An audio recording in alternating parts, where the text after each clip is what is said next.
I've played the MP4s when I first came over to Mizuno.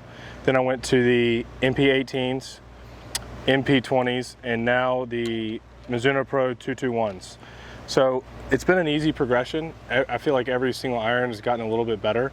And then this one, truly the reason I switched to it from the 20s, a little bit smaller head, gives it a little bit more just appeal to the eye looking down. However, they didn't compromise in the forgiveness, and the center of gravity is a little bit higher. And most guys that use blades tend to hit it high with a lot of spin, so it just kind of brings that window down just a little bit. So we probably dropped 300, 400, 500 RPMs on the low irons, which brings it down a little bit. And when you're playing in a place like this with a lot of wind, it's really helpful. That's awesome. And you actually keep the same model all the way up to the 4-iron.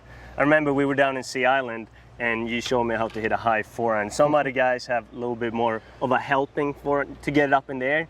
But obviously, you told me you don't need help to get it up in the air, right? You almost need help to get it lower, right? Exactly. So just the way I deliver the club and the speed, it tends to create a higher ball flight with a lot of spin. So I don't have a problem with that. And I also like this 4-iron simply because of the sole.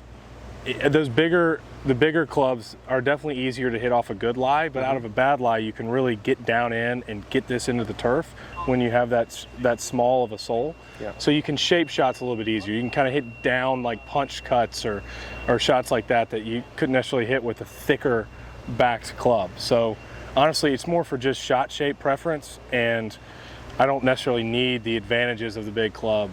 I need the advantages of the small club.